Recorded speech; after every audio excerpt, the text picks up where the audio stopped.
Sunsworn Wings of Vengeance is funding now on Indiegogo. Don't miss this action-packed space fantasy adventure sure to rekindle your love for the genre. Get it now on Indiegogo or just go to sunsworn.com. Hey, yo, what's happening? It's 9 o'clock and it's party time. No, I don't know. It's rock and roll. I like it. You like that? I did. I like it. Yeah, let's see. Red Gaze did the intro. He does a lot of stuff. I need to hit him up one day. Well, I try to spread it around. I go to different people for different stuff so that I don't overburden one person or become a pain in the ass, because I don't know how to do any of that stuff. You know. I do a lot of the stuff for Ott and stuff and for my own channel, but I would love if somebody else did something and I wouldn't have to worry about it, you know, and take a lot off my plate, which would be awesome. What's up, Arrogant Ape? What's going on, Arrogant Ape? Welcome to the show. We just started. Joe couldn't make Monday Madness, so we made a special edition. We're out here.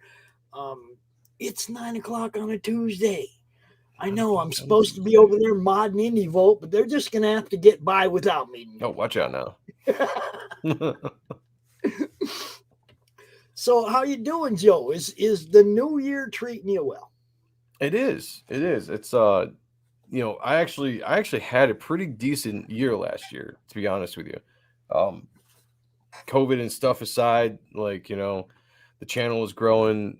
You know, I was working on the Reaper Destroyer Ashcan, got that launched and out for the most part. It's shipping right now. And so yeah, starting the new year it's exciting because, you know, I've got the mailing list for the book dropping in February. I'm gonna do a second chance campaign for the Ashcan, and I got the actual campaign on IGG launching in April. So it's so far it's been great. Gearing up for a busy first quarter of the year. Yeah, it's starting out with a bang for me too. I'll tell you what. I don't think I've had a day since the day before New Year's Eve. I don't know, since the 29th, where I haven't been out here working hard. You know, I mean, nice. We went through the last CromCon, and then of course, I don't know when to quit, man. It's like, even if I try to take a day off, don't fucking work. Yeah. Don't work. Well, I'm limited in my time. So I got to use my time very sparingly and very wisely, you know, because I work full-time job, and then my family, my daughter. And then I got to figure out the time in the day where I can work on streaming, and I can draw, I can work on right now fulfilling, you know, and so it's been a lot of late nights, I'll say, you know, later than I would enjoy, but you got to find the hours at some point, because my daughter comes home and it's time. I have time with my daughter every day. You know, that's a must for as much as I can. Then she goes to bed and then I go to work. So I had some good news today as well. Some other good news.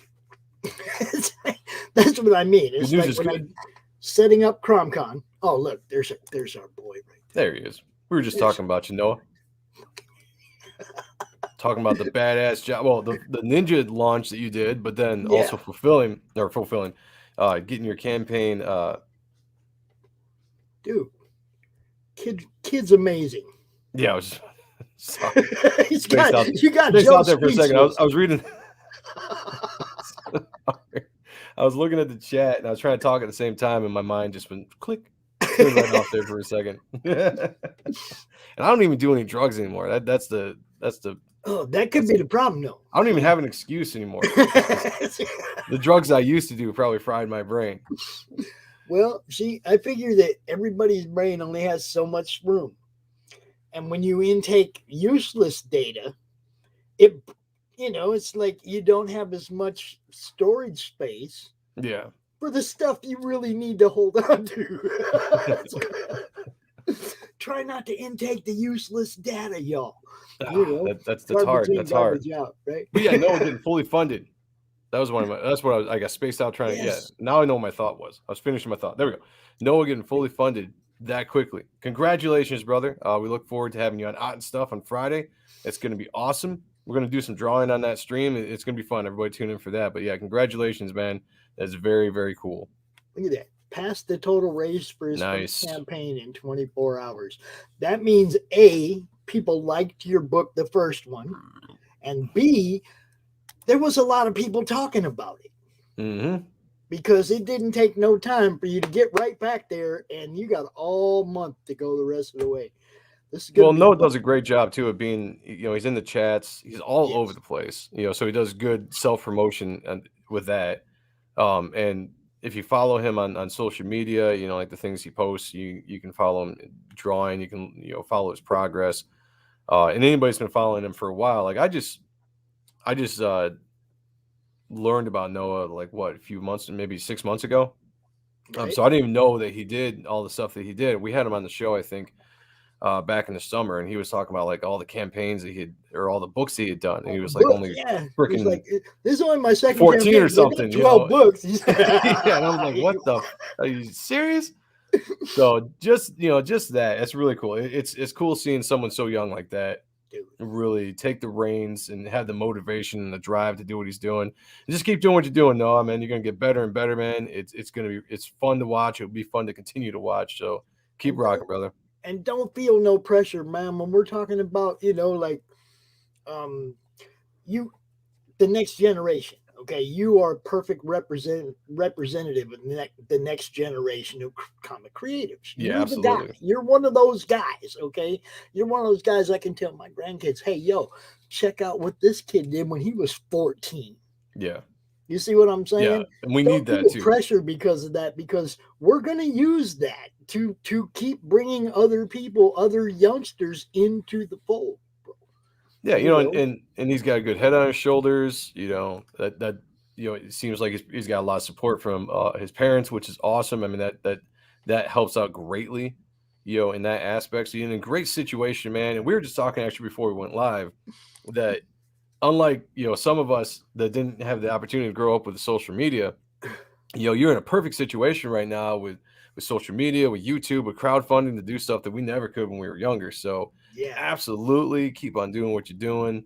You got all the support in the world from me, from us, from CG. So it's you're one of the guys I really enjoy watching grow. Obviously you got good support from your family, because man, no, my parents wouldn't have got behind me doing comic books when I was 14. I don't care what. They'd have been like, no, we're not financing that. We're not helping you do that. And when I was 14, it would have been about financing. It wouldn't have been about crowdfunding. Yeah. Well, yeah. Yeah, that's a different thing. Like my parents were very supportive when I was drawing when I was younger, but when we were talking, like I didn't know anything about anything, like because you didn't have the information back then that you do now. It's just like, all right, I'm gonna draw and whatever happens. I didn't even know about going to conventions until I was like freaking 13 or something like that. So it's it's you got a lot more advantages today, but take advantage of it. Take advantage. What's the first convention you went to, Joe? Do you remember? Yeah, I actually haven't been to that many conventions, in general, comparative to some people. My first convention I ever went to was in Dearborn, Michigan. I remember seeing an ad at my local comic book store, and one of the big names was Jim Lee. There was a few big names, but he was like the big name, and at that time I was obsessed with Jim Lee. And this was like 90, let's say 96, 90, 95, 96, something like that. The Heroes Reborn stuff was going on, so he was drawing Fantastic Four at the time. But he was going to be there. J. Scott Campbell was going to be there, and a few other big names that I was really into. So, I told my mom, I was like, I want to go to this so bad. And she was like, let's do it. And my mom was great back then about that stuff. She's like, we'll buy the tickets. And she's like, I'll drive you there, and let's go. Because she knew that was, that was my dream. And I wasn't even going there to show art at the time. I was just going to go. I wanted to meet people, Right. So we went there and stood in line. It was my first. It wasn't like a huge center, but it was a decent sized building, but not like comparative to like some of these major conventions that they have today. but it was big enough that you stood in line. It got the feel of just the excitement of walking into the building and seeing like the vendors and then seeing where Artist Alley was, and then walking around and just meeting a bunch of people. I met a lot of interesting people at that show. One, I met the original zombie from Night of the Living Dead. The original Nice. guy that walked that you in the original Night of the Living Dead, the first zombie you see. I met him. Tall dude, really nice, but he had like props from the movie there, and I talked to him for a little bit. I can't remember what his name was, but he was a really cool dude. That was the first time I met Dan Frega. Was at that show. He happened to be there. And then just being able to meet Jim Lee and get him to sign my books, was really cool too. I didn't get a chance to meet J. Scott Campbell at the time because he was later on in the day, and I think we were there for quite a bit. And then we had to. It was like 3-hour drive to go there, so we had to get rolling. But it was a hell of a fun experience. I'll never forget it. Kudos to my mom for taking me there. And she brought some books and she went to the cafeteria or, the place where they would have food. Right. And she just found a table and sat there and for hours just read her books while I walked around the floor, and I'd come back and report and tell her what I was doing. Yeah. So it was pretty cool. Pretty cool. What was Fraga like when he was young? Go ahead, throw it out there. He was awesome, man. And I've told the story on our channel before a couple times. I think not too long ago when I was doing the Michael Turner stream over on my channel and I had Frega on as a guest. He was awesome. Like at that point, he was a guy, one of the young bucks, that I was really Right. into at the time. And I was really big into his Bloodstrike stuff when that came out. And, some of the other stuff that he was working on. So when I was walking through Artist Alley, I think it was like around lunchtime, but there was like hardly anybody at Artist Alley. Like nobody was at their tables. There was really nobody there. And there was just one person just sitting there drawing. And I happened to walk by and I noticed it was Dan Frega. I remember seeing a picture of him and I saw his name on there. So I got enough courage up, which back in the day was hard for me. It wasn't easy to just walk up people, when you're freaking 14 years old, 12 years. I can't remember how old I was at the time. But it wasn't easy just to walk up to somebody, So I walked up to him. I introduced myself. I told him I was a huge fan. I think I remember he was working on a Kid Supreme commission for somebody, full 11x17 thing. I think he was working on. So I got to sit there and watch him draw for a little bit and just talk to him. I don't even remember the questions I asked him, but I know that they were like little kid, just stupid questions, like, what's your favorite comic? It was like, blah, blah, blah. And the one thing I remember, I told him, I was like, I love the work that you did on Bloodstrike. It's some of my favorite. And he at that time said, he was like, well, thanks. I really appreciate that. He's like, but I'm really catching my stride now with the style I'm doing on Kid Supreme, which he was going a little bit more cartoony than he was, kind of Liefeld when he first broke in, because Liefeld did a lot of the layouts for him. What's going on, Devil Flyer? So, but he was really cool. It was really cool, very accommodating. I didn't bug him too much, and it just left thinking like, wow, that was a really cool. That was the first comic book professional I've ever talked to was Dan Frega. Well, my story is a little different. The guy who I went to meet and met doesn't even remember me. Has no idea. Oh yeah. Well, I don't think Dan remembered me either. I've talked to him like for 5 years, and he doesn't have any idea that I never brought it up because what I'm gonna like fanboy all over dude when I'm trying to interview him, so I never brought it up. True. But although yeah, I did that. I did that though when I was interviewing in Frega for the first time. I fanboyed for a little bit. It's all right. I went to Phoenix Comic Con way back when Chaos. Oh, yeah. And I met Polito and Nice. Polito and I have been internet friends for 5 or 6 years now, and I have never told him that I went to a con just to meet him once. Yeah. Why not? Why not? I would have told him that. Hell yeah. I mean, it was seriously like the only person that I went in there. I mean, yeah, I checked everything else out. I did the con thing, but I went in there specifically to meet the guy who drew Evil Ernie. Right. The guy who created Evil Ernie. I want to meet this guy. Back in the day. Yeah. And, cool character. I mean, I guess I should probably break down and tell him that sometime. But yeah man. He'd get a kick out of it. I mean, they love to hear that stuff. I mean, everybody's got an ego. Everybody likes to get their ego stroked, Well, I mean, I've been a big fan, big supporter of him ever since we, I mean, like you said, the internet has changed everything, Now you can It like has. message dude, hey man, how you doing? He was one of the founding members of the Comic Related Madness. Oh, yeah. One of the very first people to join the group way Nice. back when we started it. You know, That's awesome. him and Monty Michael Moore, Monty Michael Moore. Mm. There's you know a few Greg Horn. There's a few people that are Greg hidden Horn. in the madness. They don't come out much, but we know they're watching. You know, there's some gems in that group, man. I have a blast doing this, man. Yeah, no, it's awesome that we can get a hold of people as easily as we can now. I mean, like back in the day, I had to send fan mail, to an address that was in the back of a comic book to see, to anybody and see if I would get a reply.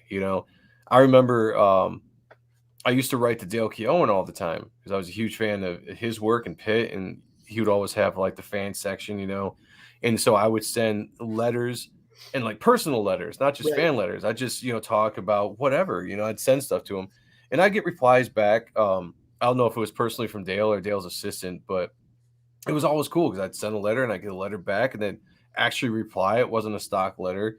That was really cool. The first time I ever saw my work in print was in the back of Pit number 12, a fan piece that I drew that I sent him. And it popped up in the book, and like I thought that was the coolest thing ever. I remember the first time I picked that up off the shelves and I'm looking through the back and I see it and I recognize it, and then I recognize it was me, and just like my whole world just stopped for a second. Y'all heard that, right? Y'all heard that. You can find Joe's first published piece in That's Pit right. 12. In the fan section. Poorly drawn art, but yeah, that's me. Hey. But it was cool as hell. No, that's awesome, dude. But nowadays you can just get online, you can send messages to people, and just maybe they reply, maybe they don't, but you have access to so many people you never would have talked to before. Yeah, it's insane. Like when you think about it, if I could go back and tell my teenage self that one day I would have conversations with the guys that I idolized at that time, like Frege and Booth and like all these guys, I would have been like, do it, transport me, 25 years in the future. Let's do this. But see, now you can do that, right? Now you can get on a stream with Dale and Ethan and Dan and Billy. And you see what I'm saying? It's like, man, Yeah, one day I'm going to jump on. One day I'm going to get on with Dale. It's going to happen. One of these days. What's up, Andrew? One of these days. That's a goal of mine. Because I just got to tell him like how much he influenced me.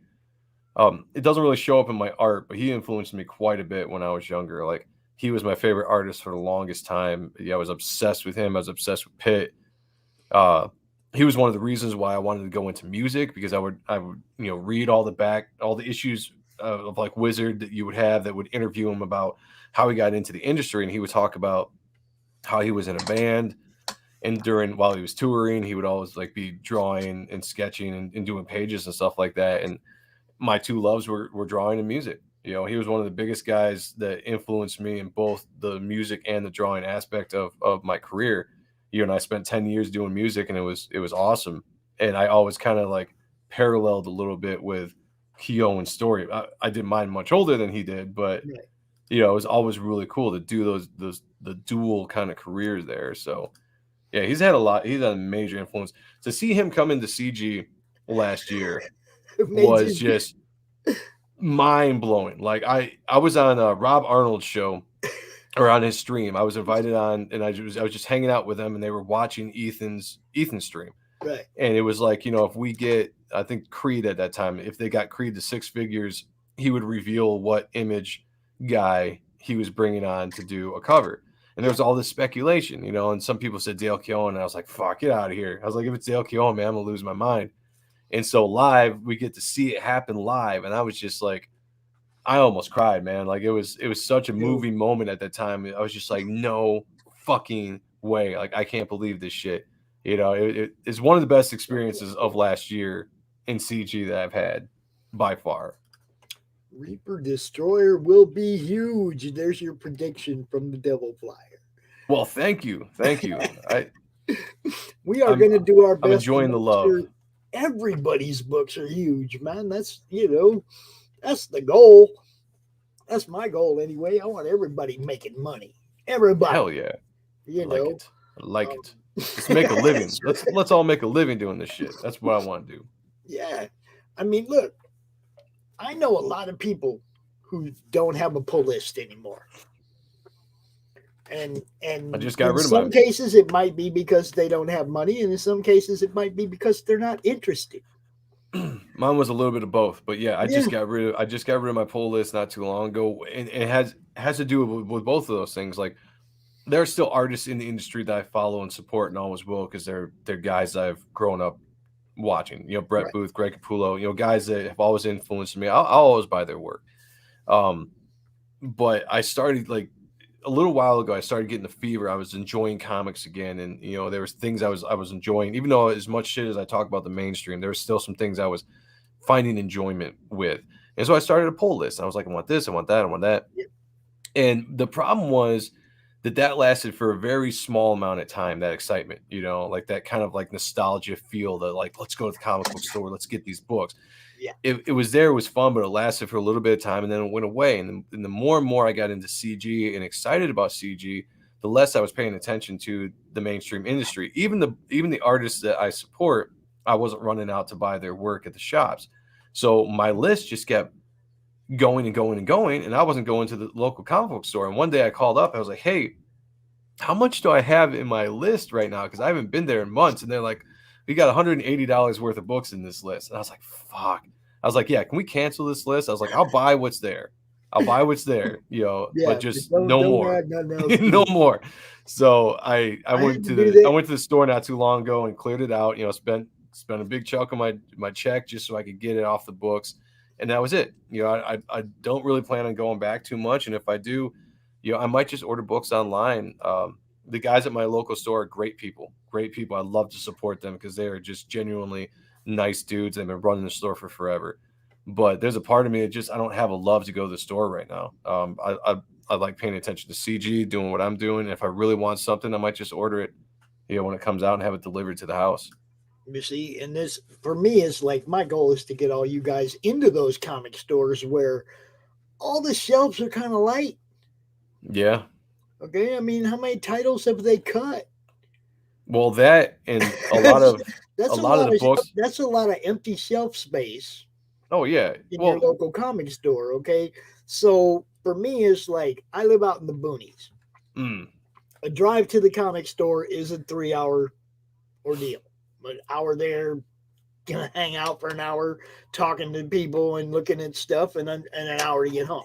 It's a yeah, 3 hour yeah, ordeal. Okay, um, there's got to be stuff there I want to exactly, get me to drive there and hang out for an hour. exactly. The mainstream let me down, and that's I mean, I'm just it's just the bottom line. If I did still have a pull list, the only thing in it would be Savage Avengers Mm, mm. because there's all your badasses and they stuck them all over there in the corner, but it's the only title that's selling to the point where they're what, issue 29. I don't even know. Like You see, I haven't followed anything exactly. Marvel in a long time. But how? When was the last time you saw a Marvel title go past 12? Yeah, it's probably been a while. I mean, well, here's the I thing mean, too. they're You go to your local comic book store, and I feel bad for them because they have to buy so many copies of right. these books, and so Yeah, you get the numbers, and you're like, so and so sold this many copies of books, and like everyone's excited, like, oh, this is great. But then you go to your comic book store, and you see and they're on the still in the shelves you've store. got Yeah, stacks and stacks of these books. they're Nobody's still in the buying them. store. They haven't been Yeah, sold. They were distributed. There's a difference. exactly. You And that's, know. you know, as much as I love Todd McFarlane, I mean, he is doing the LCS's dirty right now because every single one of his Spawn titles have like 5 different covers, and then you have to get a certain amount of those covers to get The the rare special. variant Yeah. cover, you Right. know. And I support Todd. I mean, I've always loved Todd, and I think, you know, keep on doing what you're doing, brother. But like when I think of what happened with the 90s when, you know, the speculators and that's what they were doing. It was 1,000 different variant covers Yep. and specialty covers and all this stuff, and then people were left with all these issues that you get in the 25-cent bin.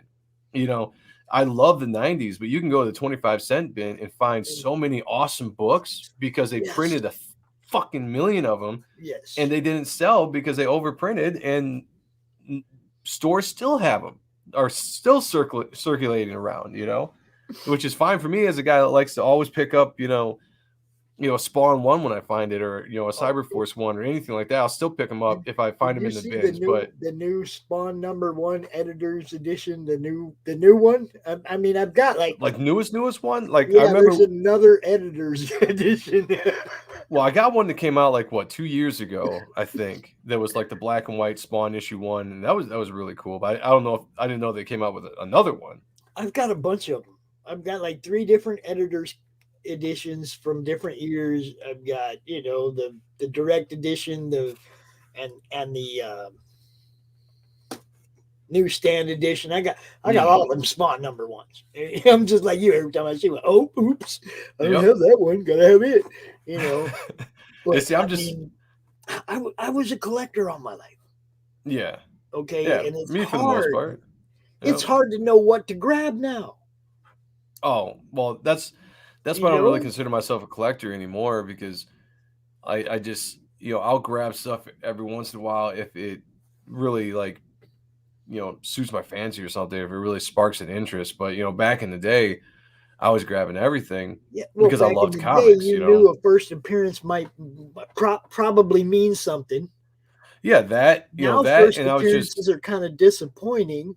Well, it's more identity than it is anything else. I was just going to say, because the new characters that they're creating today are just not that interesting. Yeah. We complain that they don't create good new characters and they always just like race swap or gender swap characters out. Well, they do create a lot of new characters. They just all shit.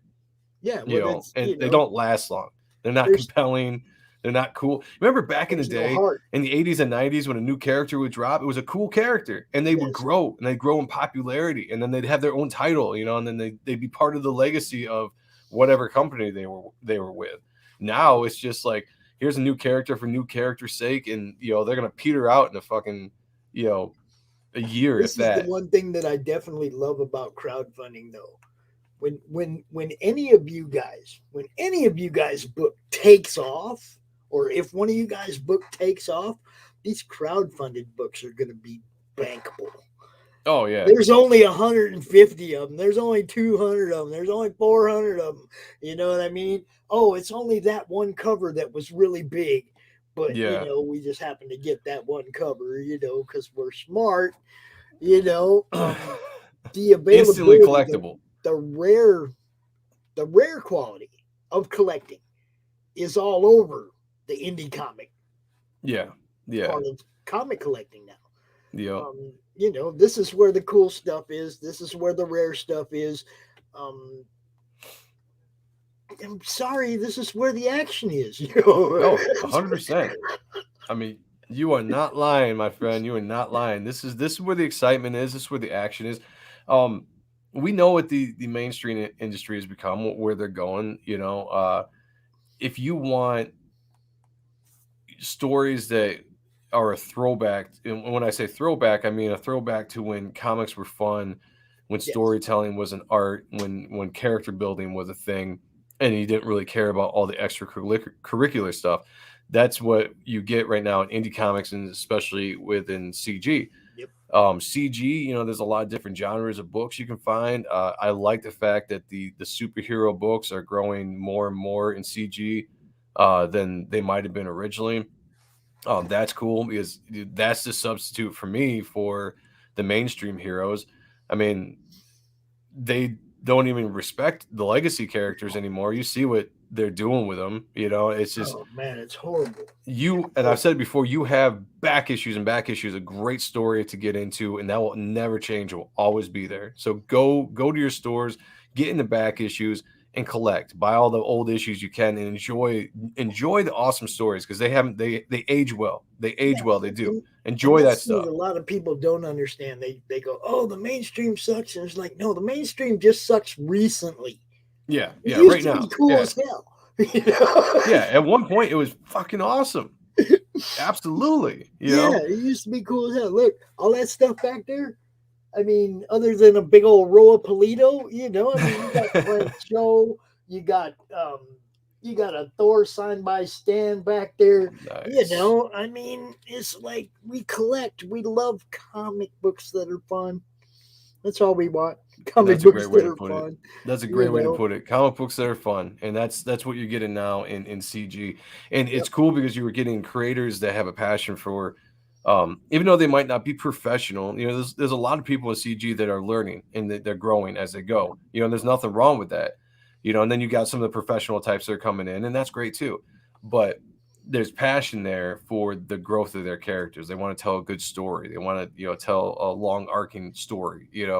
And they're not worried about trying to fit in, check boxes, and please everybody, because that's not what comics was about. There was so much diversity in comics back in the day. There was so much representation in comics back in the day. It was Hell ridiculous, and yeah. none of this bullshit had to be put in there back then. So you can have all that and kick the political stuff of today and have some great comics and have all the diversity, have all that in there, but still just be a great story, Yeah. with good characters and fun art. That's what I want out of books today. It's like I told Rich. Rich and I are collaborating on a book, and I told him today. I was like, dude, I just want it to be fun. I want people to turn the page, giggle, turn the page a little more, maybe a belly laugh. Oh my God, they didn't really do that. I want one of those in each book. It's like I want to entertain people. I want them to have fun, man. You know, Yeah, so there it is, man. You go just like you say. You go to the store. You go to the comic store, and they got all those bins over there. yeah, There's gold in there. I mean, there's absolutely. gold. I found autograph books in the dollar bins. I found all kinds of stuff in the dollar bin. Back in the day, they Yeah. used to sign that stuff on the inside, right? Oh no, Okay, they used to sign page one back in the day. They didn't even really? sign the cover of books. Oh no, shit. I So know when that. you're going through the old books, you gotta open that front cover and just take a look. You never know. I found Avengers 200 signed by Stan in a What? dollar bin. No shit. In a That's dollar bin. awesome. That's Because awesome. I mean, when they buy collections from people, they don't do that. They don't open up the cover of every book. Yeah, that's a good point. They throw them in, and the ones that aren't, the big, you know, um, Right. the fuck is the word I'm looking for? Jesus, I can't believe I'm. Well, unless it's like a very rare book, everything goes Yeah, right into the a bins. key. That's the word I'm looking Yeah. for. A key book. If it's not a key, they just throw it in that box over there for 25 cents, Yep. 50 cents, But Well, hey, it's a cool. whole bunch of those. A couple years ago, my store was having this deal that was like, fuck, it was crazy. It was less than, I think it was less than 25 cents, or maybe they were 25 cents a book, but they were just trying to get rid of a bunch of stock. And I just went there for hours and had like just got a stack like freaking like this. And I walked out of the store, didn't even spend all that much money, and I got some really cool old books. Like, and when I say old, for me, old is like 90s and 80s, Right. but you got some really cool stuff from when I was a kid, and that was awesome. I really enjoyed it, and they were all in really good condition. And part of me was like, it sucks to see these in the like 25-cent bin, but at the same point, it's really cool because I replaced books that I had when I was a kid that got beat up, or found books that I never had when I was younger. So yeah, I live in the back issues for sure That's nowadays. Landon Huber watching over there in the madness, watching from the madness. How you doing, Landon? Going on, Landon. But yeah, man, you get just too much fun right now can be had hanging out in indie comics and CG with people that are trying to have fun. Okay, Hmm. there's way too much good stuff. I got a stack over here, man. Stuff I've opened the last couple of weeks, and I got more coming. I got my alternate pack coming. I got all kinds of stuff Nice. coming, man, that I can't wait to get and open up. There's just too much cool stuff. There you go. What's up? A lot of 90s comics at the LCS go for $5. Really? What Wow. LCS are you? I was just gonna say, like, yeah, that's interesting because my LCS, you can get Dude, almost all that shit for the 90s in the 50-cent bin. And less like Pop said, it was I like mean, in if like it's a key issue, yeah, like an issue whatever of a key first run of appearance or something. something. Yeah, those are still going to be kind of a little bit more expensive, but yeah, I mean, shit, when it comes to Image, I'm a huge fan of Image. So anytime I go into the back bins, like I said, I'm grabbing up any Image book I see, even if I have 10 issues already. I can see, I just automatically grab it. Yeah, Yeah, there's Spider-Man's the same thing. Like anything from the 90s. I love the 90s. 90s were we have great. a sister group called the Comic Related Marketplace for live auctions and buy it now auctions and all that kind of stuff. Noah, go check out the Comic Related Marketplace. You might find all kind of stuff really cheap, bro. You never know. Yep.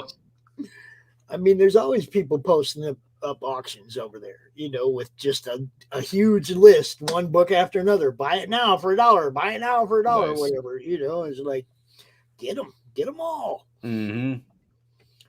That's how we do it. Look, I'm having a blast.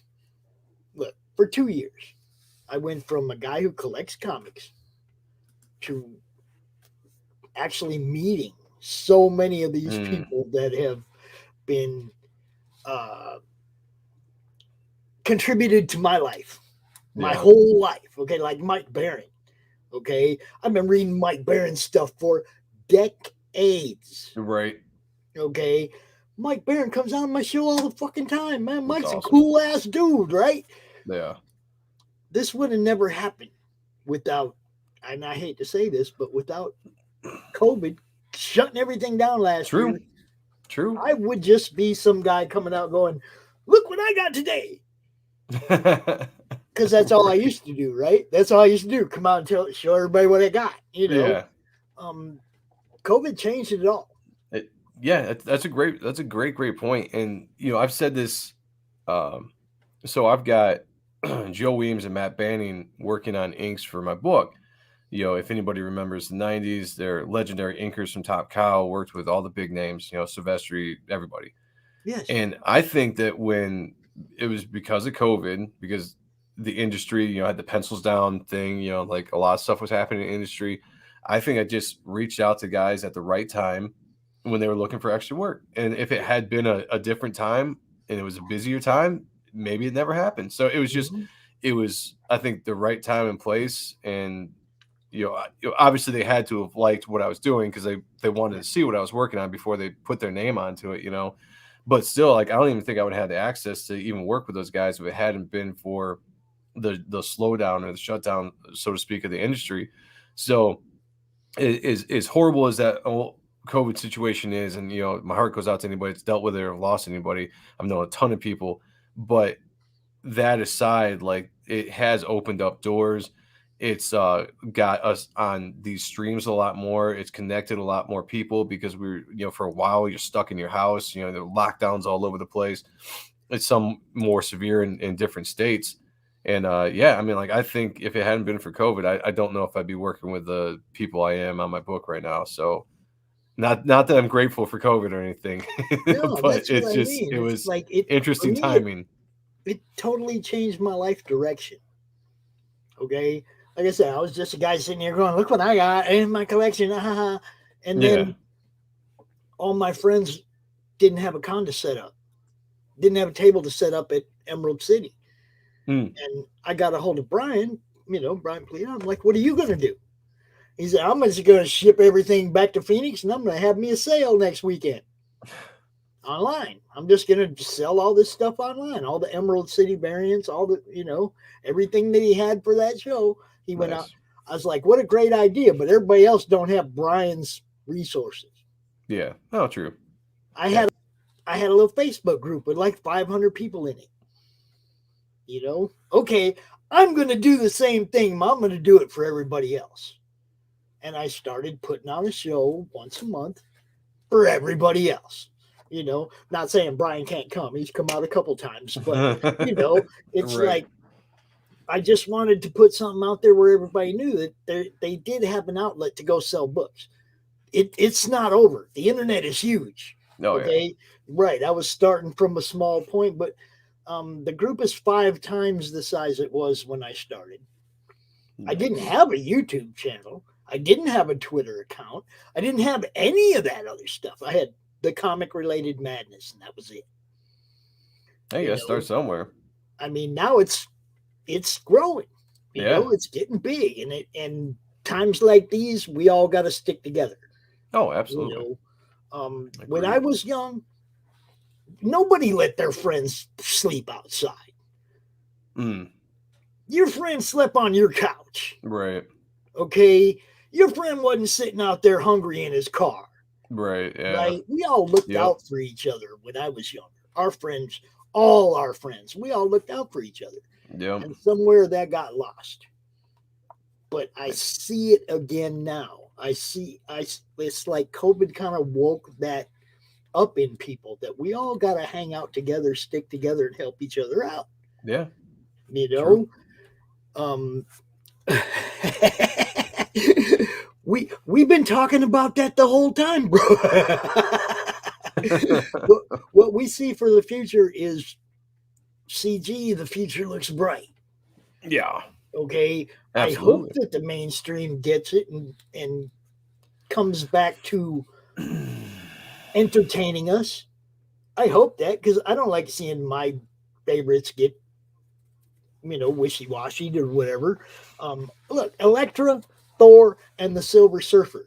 Okay, you mess with any of them, and I'm gonna be really, really, really mad. Yeah, That what the if future. cartoon where they turn Thor into a surfer, man. I'm like, come on, you The guys. He's a future of freaking CG god. He's not looks. a surfer, dude. The future of CG looks good. It does. Yeah, The mainstream, yeah, I don't know, man. I don't think that's coming back anytime soon. It just seems to get worse and worse. Um, because you got too many people, you got too this many man, activists working in there. You got too many this people that they're looking to get into, this guy, Netflix or any kind of writing studio. What's up, crazy? this guy, we all owe a little thank you to. Crazy Mad went over to Ethan's chat last night right after he found out that Noah Ninja launched. Went over there and super chatted Nice. the link to Noah's campaign. Ethan pulled it up. Ethan Oh, showed sweet. everybody. Crazy Mad, you freaking rock, dude. You get it. That is awesome. That is You get awesome. it. You are the man, crazy man. That is really cool. I'd like to Yeah, see that. What's going on, Bloodstrike? there you go. Your fans are popping in, Joe. Yeah, I love Bloodstrike. Good name there.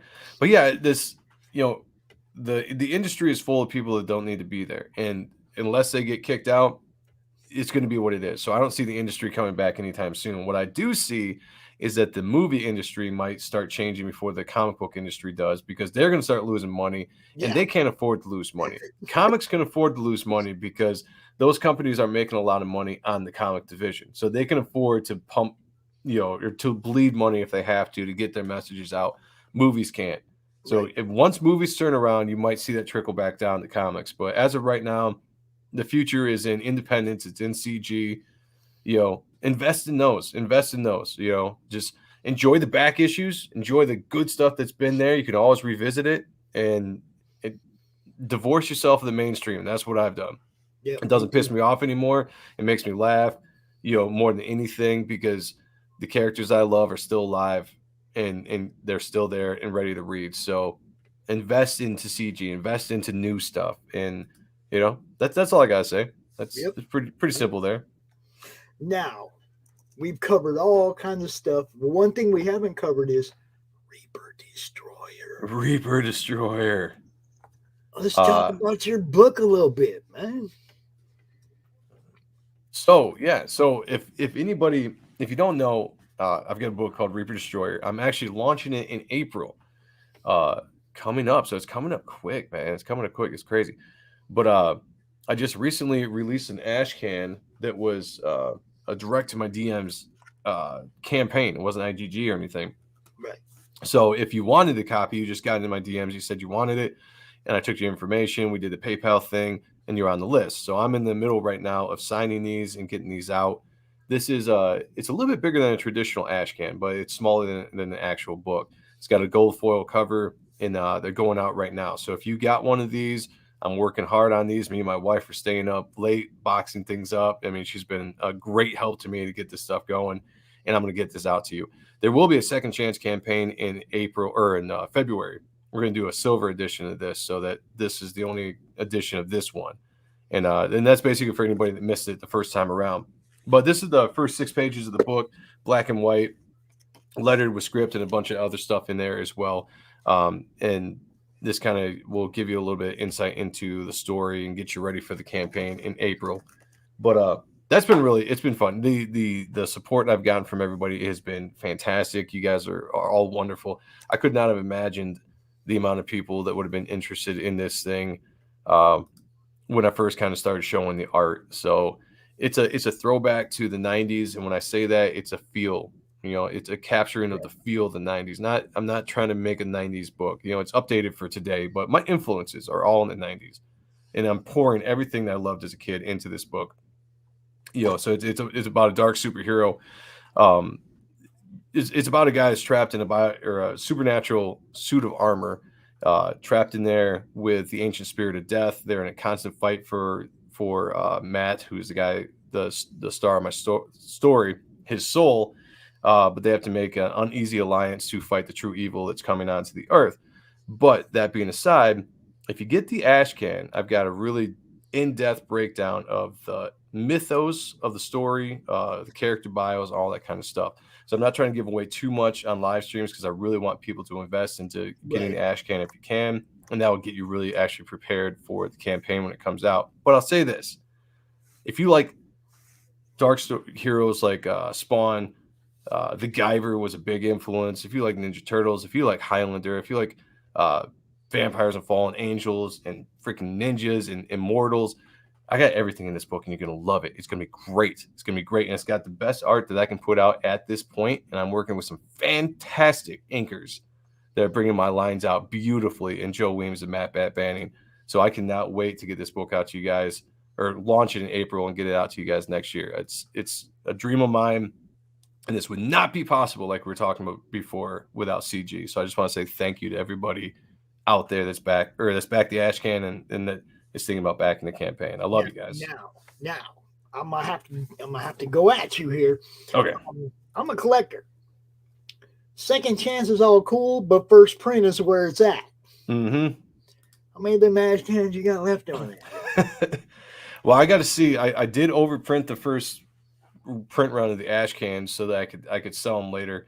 But I have to see exactly what's going on. I got to get all the ash cans out to the backers.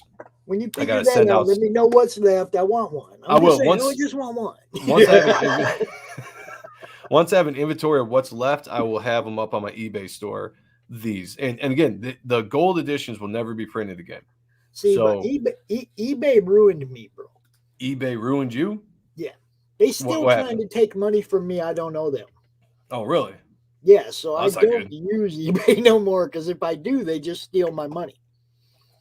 Well, I can't even leave money on one of my debit cards or they will take it. And it's like, I sold 2 things on eBay, made like $26, and I paid them like $80 so far. What? Yeah. I don't know what their deal is, but I don't use eBay. So. I haven't had an issue with eBay to this point, but yeah, that's not good. I don't like hearing that. Well, I mean, I don't know what. I don't know. All I know is they want $9 more, and I'm looking at what I paid them compared to what I made. And I'm like, how does anybody make money doing this? Yeah. Or is it just me? You just pick it on me. Sometimes that shit happens. It's just like unfortunate. Like somebody has a bad experience with something, I got the worst luck with all of it. I have the worst luck with all of it. Same with Patreon. Man, I set up a Patreon page and they messed something up. I was like, all right, well, let's figure this out. And before they could figure it out, they decided to just delete it. And people had paid. Oh, and I'm like, geez. Are you going to refund these people's money? That was a big mess with Patreon. That's why I don't have one of those. I haven't messed with Patreon yet. Probably not for a long time. I'm primarily on Twitter and on YouTube and whatnot. See, but now everybody knows that they can get one of those. See, well, so listen. So the first campaign I did, again, I didn't realize the demand or whatever that people. Hey, what's going on, Matt? Good to see you. That would have for the book. So it wasn't an IGG thing. It was just something I announced Right. on my show, and it was a more intimate. Hit me up in my DMs, and we'll talk. It was nice too because I got to meet a lot of people. We got to talk, and we did it that way. But the more that I've been showing the actual book off now that I've got it, The I've been more getting people more and want it. more people saying like, "Hey, I didn't even know anything about it. Can I get this?" So I'm going to do a second chance campaign. It's going to be a silver edition because I told everybody that backed the gold that it would never be printed again. Right. And I was like, I'm never printing this book again. It's a true collectible. And see, I'm going that's to what I'm talking about. That's what I'm Yeah. saying with the rareness of the crowdfunded books, or not even crowdfunded books, but this is where the low number runs are. You know what I mean? This is really where the low number absolutely runs are. This is where rare is. It lives in CG right now. The guys who are selling a lot of books, they're making a lot of money. The rest of you, you've got the rare. You get the rare label put on your books. Yeah. And that was the point too. That was the point of the campaign, was to make it a collectible, and I advertised it like that. I was like, "This is going to be a true collectible." What's going on, Brian? There's going to be a true collectible that's going to be out there because it's only going to be the original print run, and then I'm going to overprint, and then whatever's left is left, and that's it. That's going to be done. So when those are all sold, that's it. Whoever has a copy of that, that's what you get. When did he sneak in here? What's going on, Pale Rider? When did you sneak in here? I didn't see no red dresses. He's been here for a little there bit. They are. Okay, he did. All right. Yeah. All right. He was there. They don't show up red when you do. Okay, I see. All right. I see. But because of the demand, I'm going to do a second campaign, but it's going to be a silver edition so that I don't go back on my word to everybody that backed me the first time. And it's not to try to get the original backers to back a second time. It's just that I've gotten so many people wanting it, and I don't have enough to supply that demand that I'm going to have to print it again, but just do it in a different version for anybody that wants it. And that's going to be running in February for a short period of time, because then I got to gear up and get ready for my campaign in April. I'll also be dropping the mailing list for Reaper Destroyer in February get the silver one too. I don't care. Well, I appreciate that, Brian. I do. Yeah, I mean, if anybody backed the gold and they want to back the silver, you're more than welcome. I won't stop you. It's not a campaign to try to get more money out of people that already support it, because I appreciate everyone that already did. If I ask you how many of the gold print run you did? I did 170 were reserved, and I think I printed I believe I printed 200 of them. Cool. Cool. But there might be less than that. All those until everything's been shipped out. Yeah. So once everything's, there's damages, people got damages, exactly. Whatever, you can replace those. Then whatever's left, let me know. I want one. Yeah, that's what I was going to say. If anybody wants one, it's going to be after everything's shipped out and out. I also have comps I have to send out to the guys that worked on the book as well.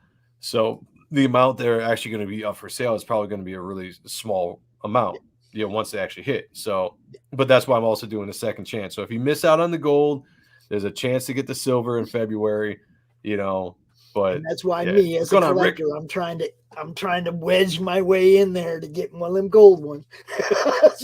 First print is best, man. It's just the way it is. Now you dropped a screen. You got something you want to show off here? This is some art. If you've been following me, this is some art that you've seen before. But if not, this is a page from the Ash Can. It's a page, obviously, from the book. This is the second page of the book. That is the first time you get to see my character, the Reaper Destroyer, in all his glory, and beautifully inked by Joe Weems in this page. And once you actually read it, the script by Eric Weathers, it just comes together so well as a book. I gotta tell you, the first time I saw this book lettered, it was just like a kid in a candy store, Christmas morning kind of feeling when you actually see your book in print for the first time and you read the story and you're like, fuck, it's an actual comic book. Like, it is so cool. So cool. I need a different background. Looking at my face like that stripe. Yeah, let's put a CromCon background up there. All right. Rick Saylor said, Pops, if Joe runs out of books, I got your back. That's true. Rick has a few copies. Rick is the man. Right on, Rick. Oh, by the way, Rick, I'm sending out your package a little bit later than everybody else is going on right now, because I got something special I'm sending to you. Be on the lookout for it. Just saying. That's how it feels to be Rick Saylor, baby. That's right. That's right. The legend, the myth, the man. Hey, look, you guys, this you guys all took me in. Okay, like I said, I was nobody. Nobody knew me from Adam. I wasn't a creator. I wasn't anybody. And everybody like took me in and really made me feel like what I was doing meant something.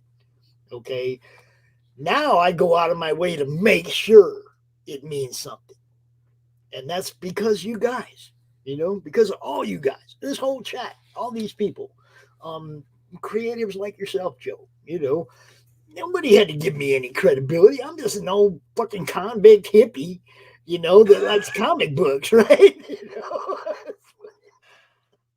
Nobody had to give me any credibility, but everybody took me in and let me be part of what's going on. Like I said, it gave me a new life direction. There's nothing I enjoy more right now than promoting CG, promoting indie comics, doing this thing.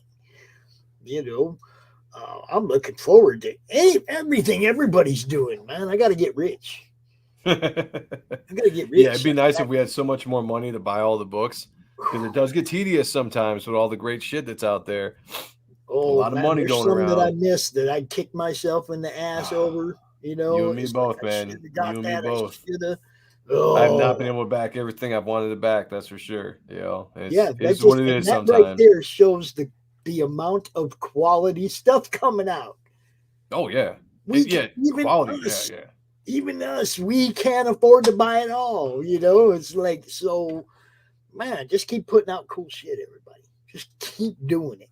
Yeah, that's one thing I'd like to say. Like the quality of stuff that I'm seeing out of CG right now is incredible.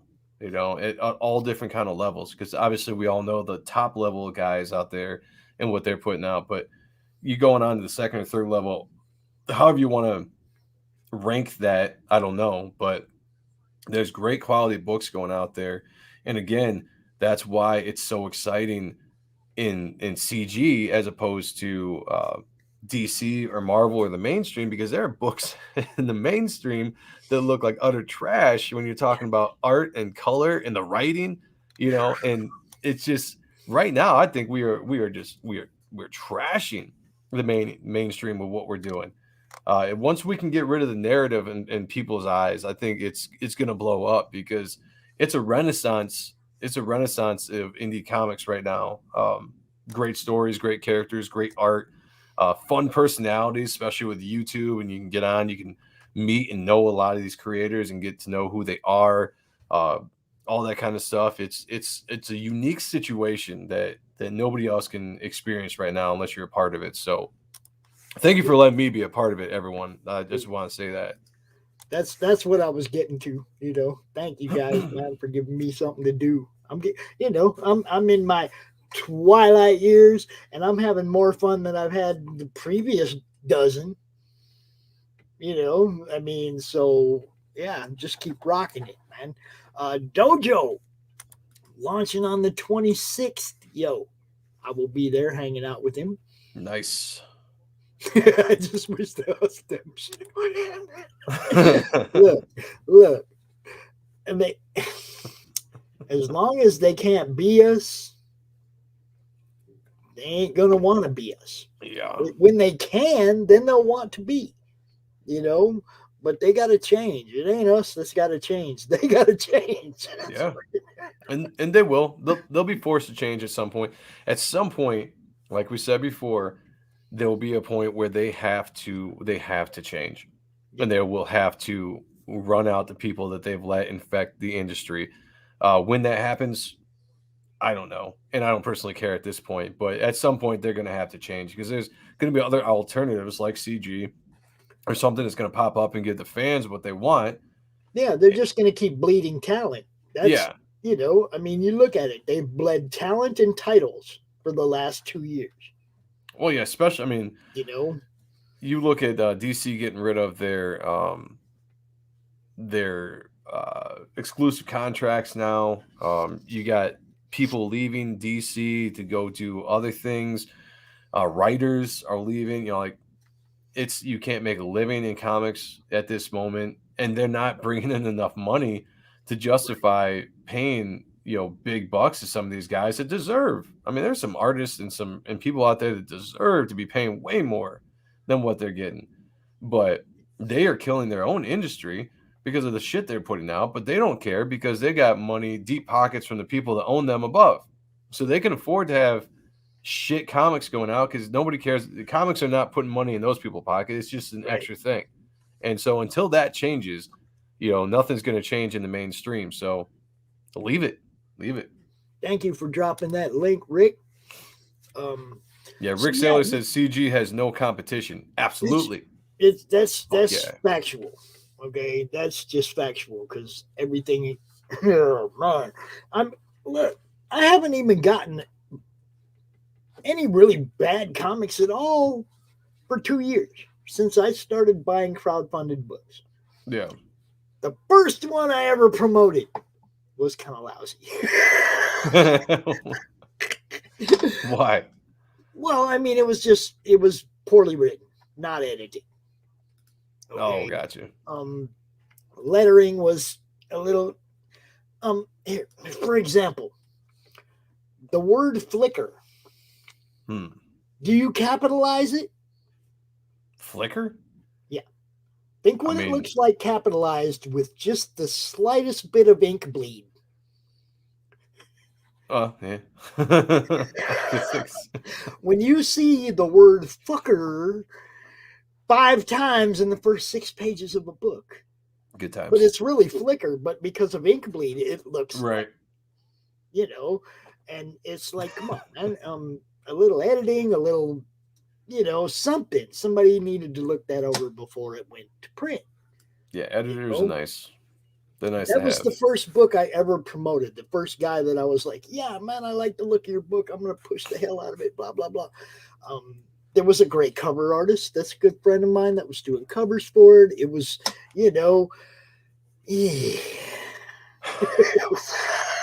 Well, it's a learning experience. It was not a CG book. Now, okay. I'm sure everybody knows but that. Still. But at the same time, it was my first dip into the crowdfunding pool, and as a promoter, and it was like, man, I need to look at them a little closer. Yeah. Before I go out there and put my whole life behind promoting these things, True. So then I just went more to I promote everybody. I give everybody the same type of a platform. I'm not burying myself in any one campaign and trying to make that one guy successful. I want everybody to be successful. Right. Yeah. So, it's a learning experience for all of us, especially that have never been in the industry before. We're learning based on, what people are telling us, the advice that we're getting from the guys that have been there before. We're watching the people that came before us that, had the misfortune of having to stub their toe. So we get to learn from their mistakes, knowing that we're still probably going to make our own mistakes because it's a whole different beast when you get into doing this. Just this little campaign I've done with the Ash Can has been a learning experience with fulfilling, with boxing, with getting printing labels, that are things that pop up in your mind last minute. You're like, oh shit, yeah, I gotta get this, I gotta get that. All that kind of stuff goes into what you have to do, and it's not just about the book anymore. So it'll get better. It'll get better as it goes. CG is still so much in its infancy. It's going to get better. The experience is people are going to become veterans, and help the new people come along. Yeah, it's nothing but, sky's the limit if we can keep it up. Yeah, and Landon says Marvel and DC stuff that he enjoys came from a time when they did care about the product they were putting out, There you go. when it was in its infancy or prime. And, they did create new and exciting things. I mean... Yeah, there was a time when it was awesome. It was awesome. Like Pop said, we don't hate the industry entirely. We hate the industry now and what it's been for, however long now. The modern day industry is what we hate, but the mainstream industry at one time was awesome. Memory building, fantastic. I don't even hate it. I'm just confused by it. As a marketer, as a promoter, how do you promote something nobody cares about? How do you promote a niche comic as mainstream? Yeah. You can't promote a niche comic as mainstream. No, That's where they ran no. into issues. They took all these niche comics and they were like, these are our titles now. Yeah. Get out of here with that. It's like, look, niche comics have their spot. Okay. There's all kinds of genres. There's Mm-hmm. all kind of niches. I'm sorry, but some of the stuff the mainstream is doing right now is niche comics. Yeah. Yeah. You Well, know, it's funny because comics used to be for hold on, everybody. Jeff. What's going on, Nefarious? Good to see you. Comics used to be for everybody. You tell a story in a way that appeals to many different people. There's relatability to the characters for a lot of different readers. And then at some point, in the name of like diversity or whatever, they they shrunk all that. They're trying to tell you now that comics are for everybody, but it's only for a small group of people. Yes. And it's like when you look at some of these books, you're like, who is this for? Because it's not for me. It's not for you. It's not for anybody else that I know. So who is this being written for? And it's being written for people that aren't really buying comic books. So that's what I say. It's like it doesn't make any sense. they're The selling way they books think to people doesn't that make any don't buy sense. books. They're trying to sell books to people that don't buy books. Right, exactly. Yeah, exactly. Sell me my heroes. Quit fucking around. It's because the wrong people got in charge and are trying to get clout and pats on the backs from people that they are in a circle with. So the Twitter mob, the Twitter people, like those kind of people, they're trying to say, look at what we're doing over here. But those are not the people buying your books. The people that are buying your books are leaving and they're buying our books, which is fine. Keep on doing what you're doing because it's more business for us. I'm not going to complain about that, but until you figure that out, you're gonna have a problem in this industry, and it's not going to get better. It's just going to get worse. So indie creators, first time creators, people without a big publishing company behind them. This is your time. This is your time. You got to reach out and grab it. Okay. This kind of thing hasn't never happened in comics before, where it was just wide open to anybody. Yeah. And draw one. You couldn't do this. Okay, you might have got lucky and got Marvel's attention back in the day doing one of their drawing contests or some stupid shit, right? But you didn't make it there, right? Even if you did, you like my co-host from Monday Madness, Rich Parada, inker for Marvel. I mean, inked Keith Williams' work. Great fucking inker, man. But he told me, he said, I worked there for like 12 years, never got a raise. In the Marvel bullpen, never got a raise. How the fuck are you going to keep talent if the cost of living is going up and their paycheck ain't? Yeah. Rich does his own stuff now. Mike Barron, long time ago, walked away from the industry. Look, he's been indie comics forever. Yeah. Well, that and royalties aren't what they used to be, right? Like back in the day, royalties were a lot different. So royalties aren't what they are now. Yeah, it really, to make a living, to provide for a family, to pay all your bills and be a professional comic book artist, inker, whatever.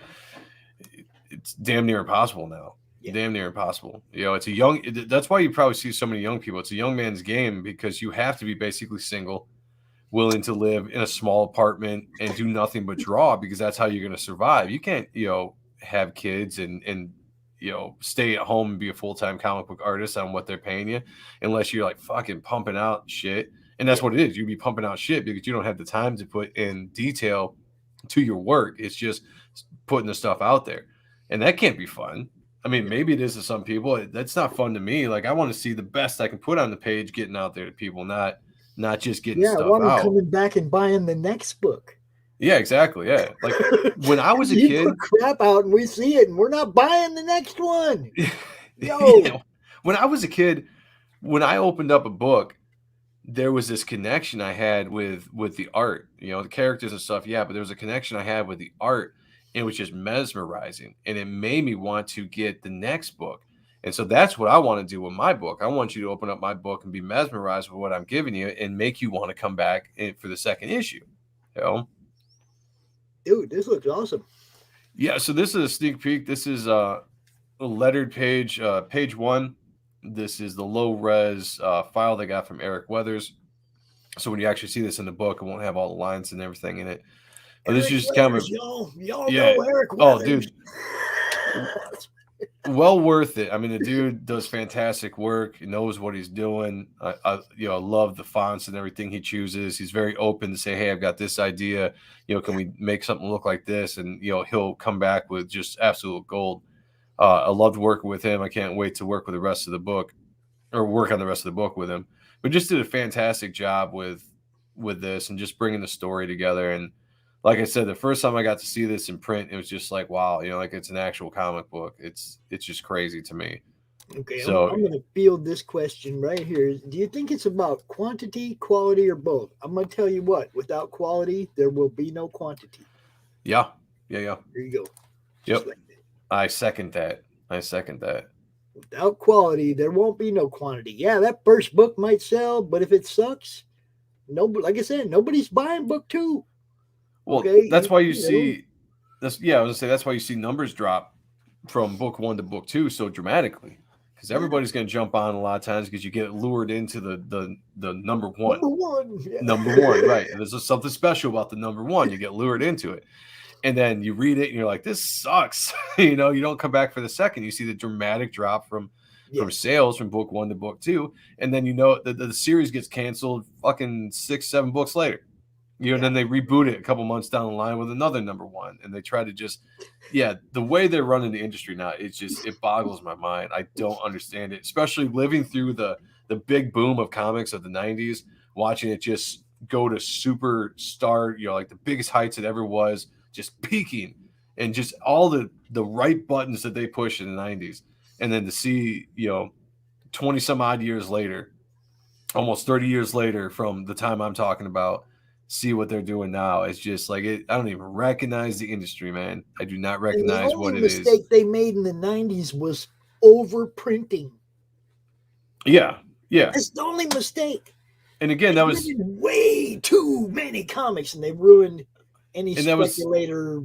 I was going to say, and that was a speculator thing. I mean, that was something that the speculators, that they it was their fault. So that's why you were stuck with so many issues, but it was good comics. It was good comics, though. It was good comics. Good comics, man. Look, you got Art T-Bear, right? X-Force 1. I opened it up and I saw his name right there on the first page. X-Force 1. Dude, these guys were making the stuff that we loved. Now they're in CG. Yeah. You just keep watching them come over. Gabe, you just keep watching them come over, man. It's like they're not coming over here because this is where the gigantic paycheck is. It can be. It can be. Yeah, it can be. We're working toward it, but that's not why they're leaving there. They're leaving there because it sucks over there. Yeah, if it was still good over there, they wouldn't be leaving because they'd be making lots of money and it'd be a cushy job. So exactly. Yeah, it's just nice that they have somewhere to come, like CG. But if the industry didn't suck right now, they'd still be there.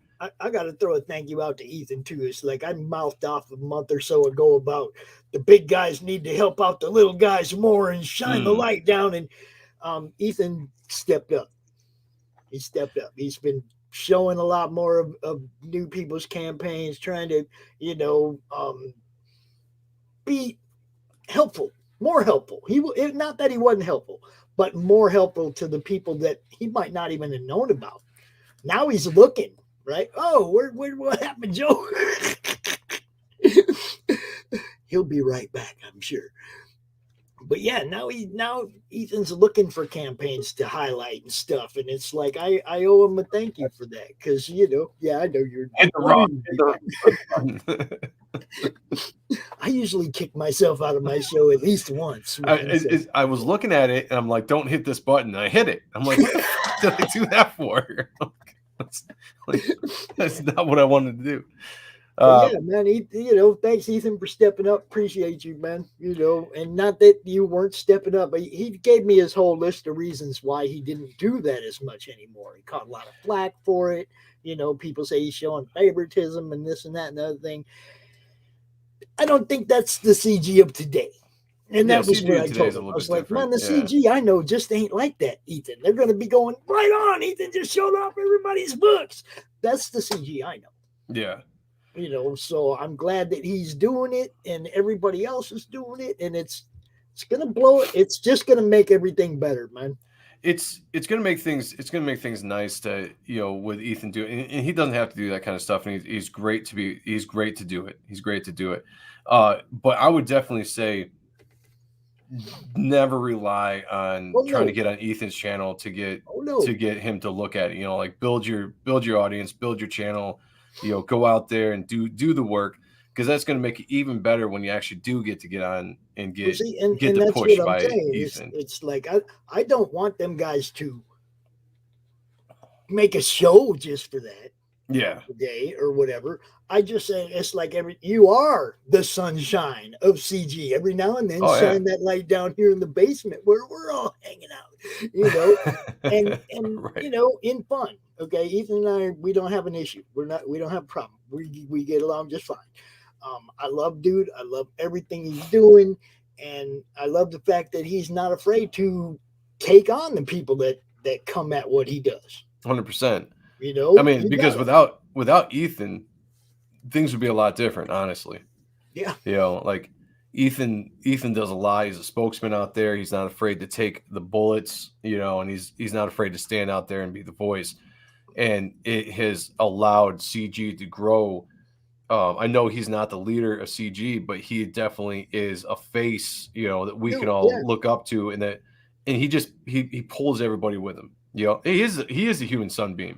He he is. pulls it all. He pulls it all, and he does a great job. And the times that he does highlight smaller campaigns and gets people on there for, when he drops it in the chat and allows people like me to jump on there for 15 minutes and just, get in there and say something, like that's awesome.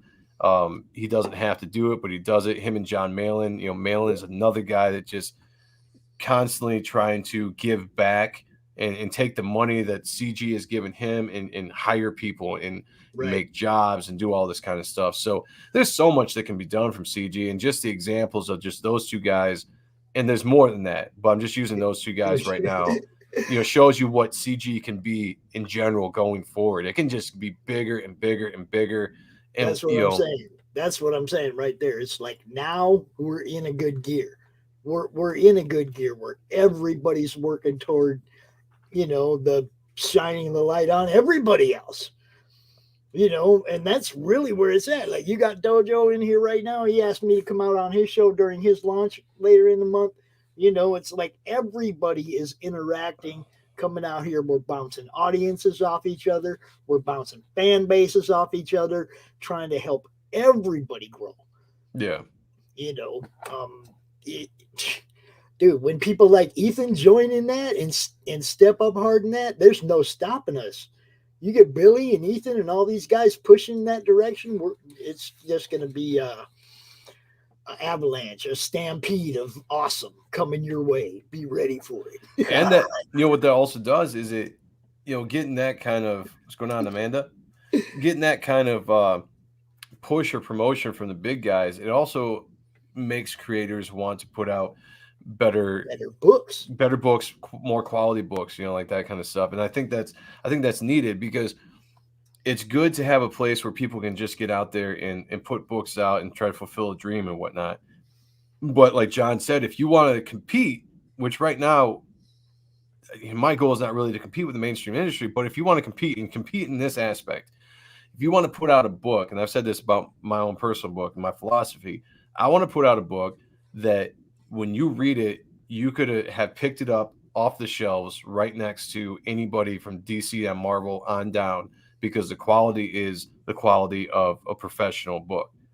I think that's what everybody should strive for if they get the chance, and not everybody can do that. And I understand that, but when John said that, and I've had conversations with Malin, behind the scenes when I've had a chance to see him or whatever, and I just pick his brain as much as I can, and I really understand what he is saying, and I've tried to really approach it that way. I was already approaching it that way, but it just kind of reinforced everything I was thinking.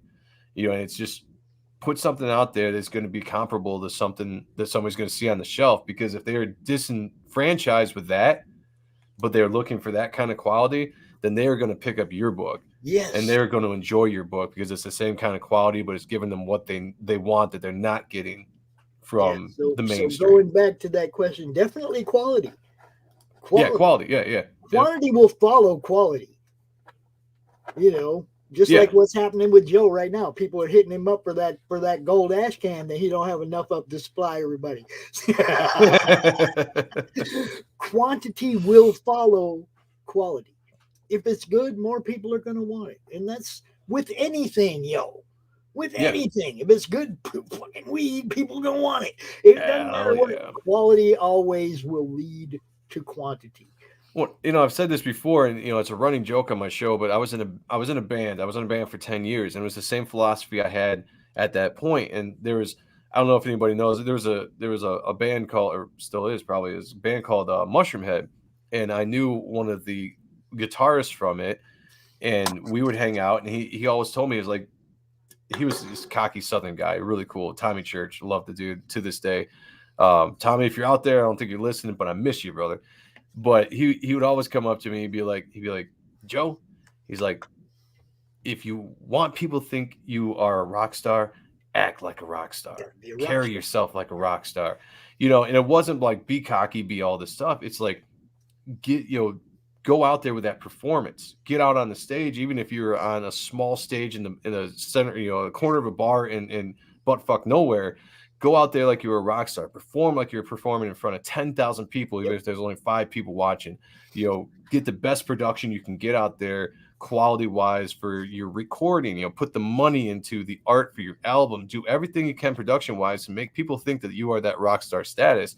And eventually, people are going to believe that also, because you are giving them a quality that they're looking for.